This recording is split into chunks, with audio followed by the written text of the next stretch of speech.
Salut à tous et bienvenue sur la chaîne. On va poursuivre avec la collection de Johnny Morrow, que j'appelle affectueusement le professeur, mais cette fois-ci, il va nous parler de ses MBK. Vous verrez en fin de vidéo une autre de ses passions. En attendant, on perd pas de temps, c'est parti.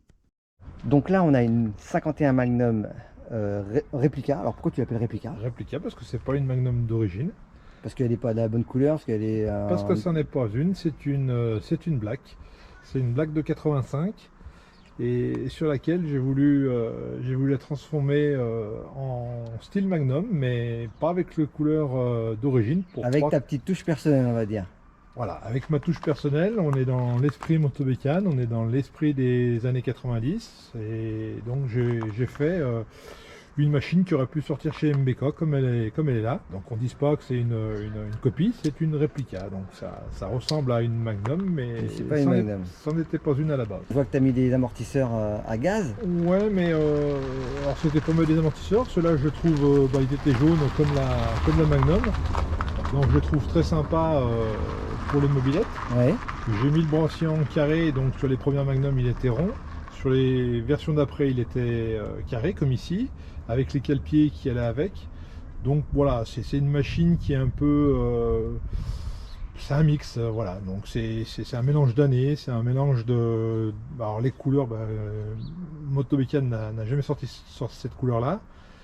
Donc j'ai voulu une couleur un peu années 90, et voilà. D'où le LC Waikiki. Voilà. C'est quoi exactement la couleur? C'est un bleu vert? Ouais, c'est un bleu vert. Et puis sur l'autocollant du réservoir que tu pourras filmer, c'est marqué LC Waikiki by MBK. Donc LC Liquid Cooled, donc c'était le petit rappel, la petite touche qui me... Parce que tu as quand même respecté la selle jaune avec Magnum, les poignées.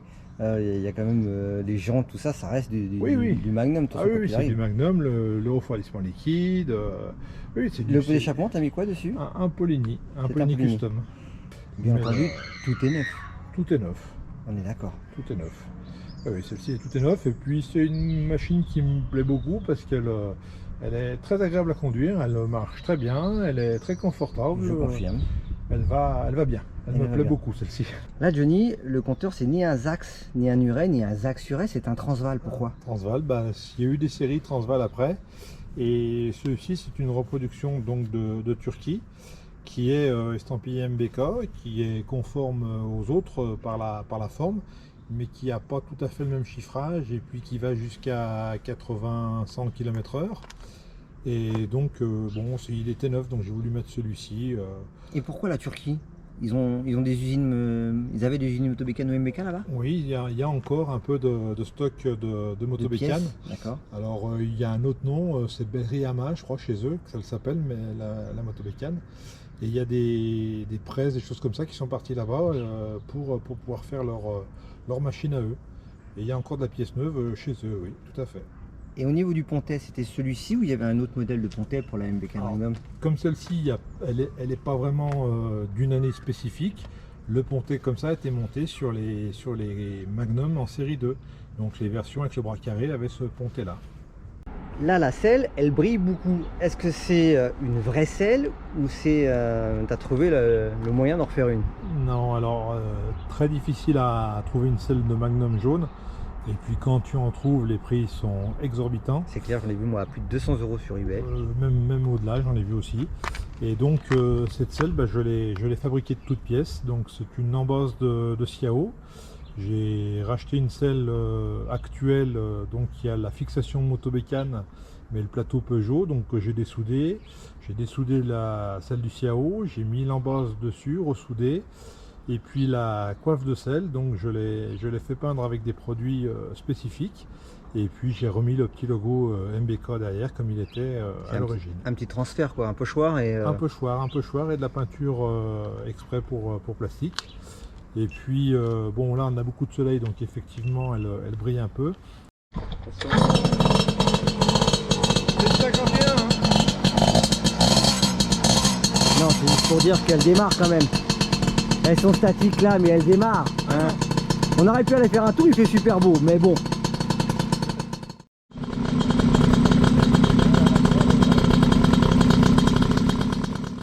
On le verra dira après, mais de là, t'as une préférée parmi toutes celles-ci, de par le début où vous avez commencé, ou par la beauté, la rareté? Oui, oui, ma préférée, c'est la Super Black. C'est la Super Black. Ça a été la machine de mes 14 ans, donc c'est forcément une que j'affectionne particulièrement. Il y en a même deux, donc pour dire que je l'aime beaucoup. Pour refaire ces bécanes à l'identique, tu as des fichiers MBK, des fichiers moto bécanes, ou c'est avec des archives que tu possèdes, de mémoire, ou avec les forums, les groupes? Comment tu fais pour te retrouver, te dire c'était tel bouchon, tel écrou, le câble passé à tel endroit? C'est un peu tout.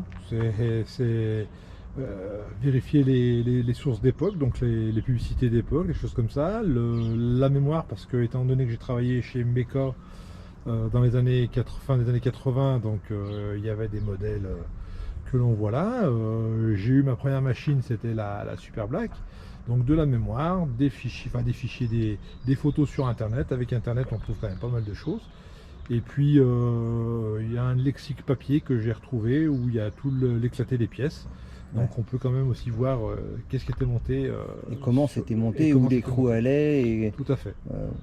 Là, elles ont toutes, c'est tout conforme à comme c'était monté à l'origine, à l'identique, quoi. Donc les écrous, tout est conforme. Celle-ci, elle est atypique et elle est unique, on va dire, de toute façon. Ça, c'est clair. Celle-ci est unique. Alors j'en ai fait une pour un ami qui a voulu la même que celle-ci, mais qui est dans le coloris de la bleue de France. Il a voulu la couleur Magnum, mais on l'a fait strictement identique. Elle a les mêmes amortisseurs, le bras oscillant, tout pareil, sauf que elle a la couleur de la Magnum de 87. Et là, on va terminer avec le Graal. Je pense que gamin, beaucoup on voulait cette bécane-là, le MR1. La bleue de France 88. Exact. Est-ce que c'est une vraie ou c'est une réplique celle-ci? Alors c'est une vraie, mais elle n'était pas de cette teinte-là. C'est une MR1, mais peut-être une autre série du coup, c'est ça? À la base, c'est une Rock Racing celle-ci. Une Rock Racing? C'est une Rock Racing qui a été transformée en Magnum Racing. Alors c'est les pièces d'origine de la Rock Racing. La Rock Racing? Oui. Je connaissais pas la Rock. Donc la Rock Racing, en fait, c'était la même sans le LC, quoi. Alors la Rock Racing, elle avait une particularité, c'est qu'il y en avait qui avaient la barre et d'autres qui n'avaient pas la barre. Donc celle-ci est sortie avec la barre, mais on pouvait avoir aussi une Rock Racing sans la barre. Donc tu avais déjà tout, tu as eu plus qu'à refaire une peinture entre guillemets, quoi, la restaurer entièrement et refaire la peinture. Une peinture, la mettre aux couleurs que j'aimais, donc le bleu de France, et puis mettre le refroidissement liquide. Donc voilà, j'ai gardé le brossillant carré parce que je préférais. On aurait pu mettre le rond, j'aurais pu mettre le brossillant rond comme en 88. Mes particularités, 88. Elles sont sorties avec un brossillant en rond, mais on pouvait aussi avoir le brossillant carré à la fin des ventes. Certains concessionnaires proposaient déjà de les sortir avec le brossillant carré. Quelle est la particularité de ta selle? Alors, en tant que perfectionniste, elles ont une faiblesse, c'est qu'elles fendent ces selles parce qu'elles sont maintenues uniquement par l'arrière et par un bouchon qui est sur le tube de selle.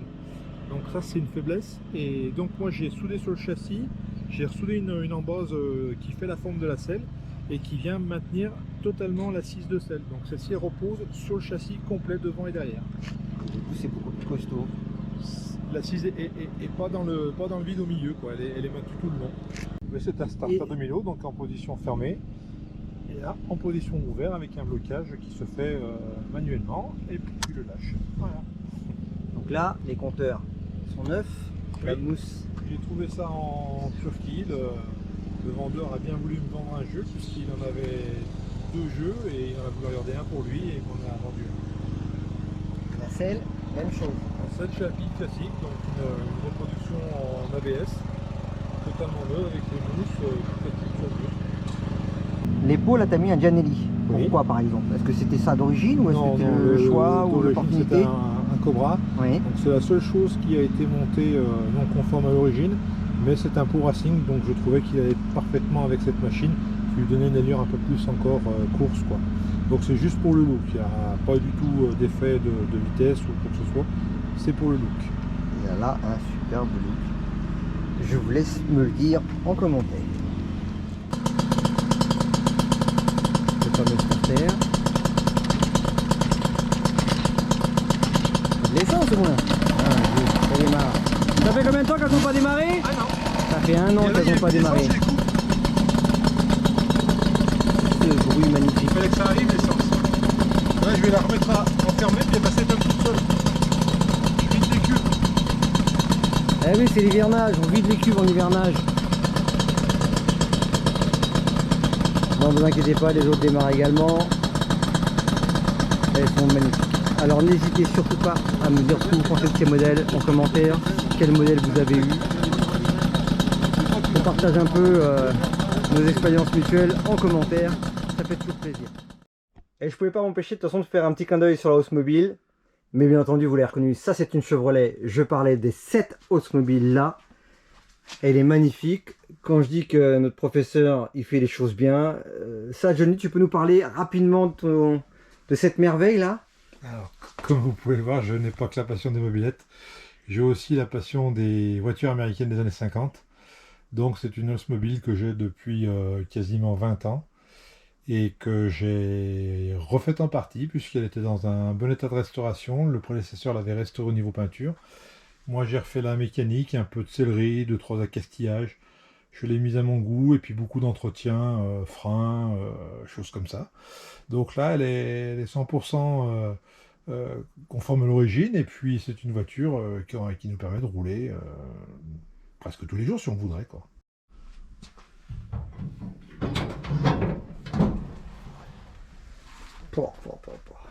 Ça tient moi? Oui, bien sûr que ça tient. Magnifique. Bon, bien entendu, c'est un V8. C'est un V8. Hein, j'avais peu de chance de me gourer, de toute façon, avec les américaines. Et on mangerait dedans, là? Quasiment, oui, bah, comme le reste de mon travail. Oldsmobile Rocket. Voilà, 1955. Donc le moteur a été refait il y a 3-4 ans maintenant que j'ai refait le moteur. Combien de chevaux ça développe ça, même si c'est pas à la base un 202 chevaux. 202 chevaux pour 1950. Ouais, kilos, moins de 2 tonnes, ouais. Non, l'année. Ah, 1955. 55. Ouais. C'est déjà C'est énorme. une voiture qui a un joli rapport poids-puissance qui permet de rouler au quotidien et cruiser correctement, quoi. Donc il y a du couple. Et comme dans le temps on faisait les choses bien, tu as une lumière de travail ici. Oui.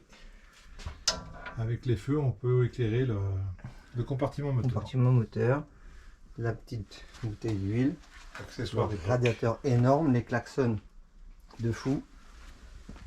Elle est magnifique. Là, on a un phare un peu façon police, non? Ça se... Farfouilleur, oui. Ça un farfouilleur. C'est un farfouilleur, voilà. De l'intérieur, on peut, enfin, de l'intérieur, on vide le phare, et ouais, exactement comme dans les films, quoi. Ouais.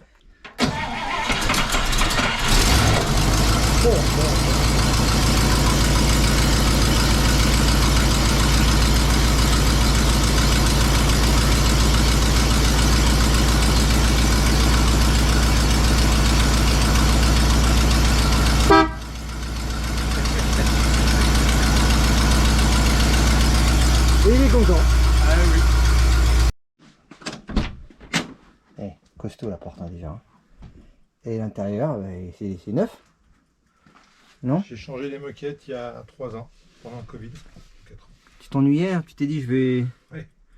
Tu n'avais pas assez à faire avec tes petites bécanes. Et elle est magnifique. Alors, c'était vert comme ça? Elle est d'origine. Oh, c'était les teintes d'origine, elle a été refaite totalement d'origine. Donc là, c'est le fameux comment tu dis? Farfouilleur. Farfouilleur. Le farfouilleur, ouais, je vais là, ici, là il est tu éclairé. allumé, d'accord. Et là tu farfouilles. Voilà. Tu cherches qui tu veux éclairer. Tu farfouilles, c'est génial.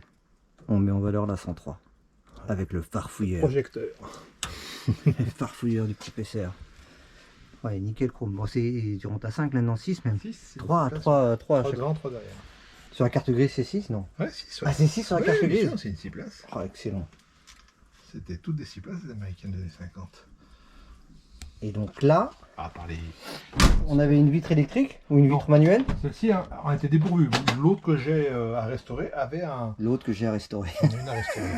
Et t'as une petite vitre qui s'ouvre là. Ouais, derrière, ouais, ça s'ouvre. Non, c'est trop fort. Faut la casser. Bon, il y a longtemps qu'elle a pas été ouverte, c'est pour ça qu'elle force. Mais... Ah oui, d'accord.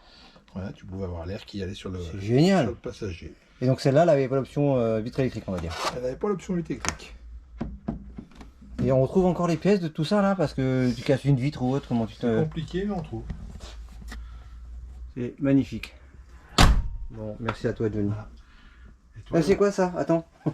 Des trucs ça, c'est pour pas toucher les trottoirs. Des flancs blancs. Quand ça frotte le trottoir, ça te fait un bruit dans la voiture. C'est une aide à la conduite des années 50. Non. Oui. Tu entends un grésillement, quelque Ah ouais, chose? ça gratte dedans, t'entends vraiment que ça gratte. Hein. Non, c'est trop fort. Eh ben, c'était intelligent. Et ils étaient forts les Amerlocs quand même. Hein. Et là, il y a un accessoire aussi d'époque, une aide à la conduite sur le tableau de bord. Oui, l'espèce de truc que j'ai vu au niveau du tableau de bord là. Le coquillage. Ça, et Voilà. c'est quoi?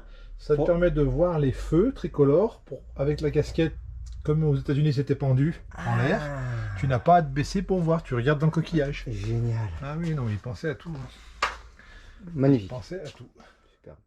Johnny, merci beaucoup de nous avoir accueillis, de nous avoir présenté cette superbe collection. Ça fait plus d'1 an que je voulais faire cette vidéo. Ça fait plus de 3 ans qu'on se connaît maintenant avec Johnny.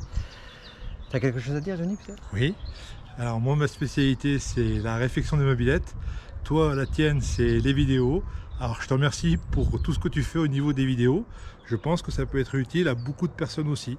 Donc c'est très sympa ce que tu fais. Merci à toi, Johnny. De toute façon, l'un sans l'autre, moi sans lui je peux rien faire parce que lui il a toujours l'idée, la solution, la pièce qu'il faut pour aider pour la reconstruction de nos petites bécanes ou la révision tout simplement. Merci à vous, merci Johnny encore une fois. On te retrouve sur Facebook et sur les réseaux sociaux, hein, n'hésitez pas. Moi je vous dis à très bientôt sur la chaîne et bien entendu, prenez soin de vous. Salut!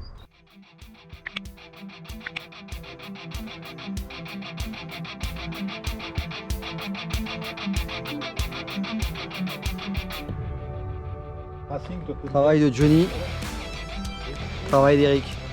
Et ouais le professeur, tu sais plus ce que c'était.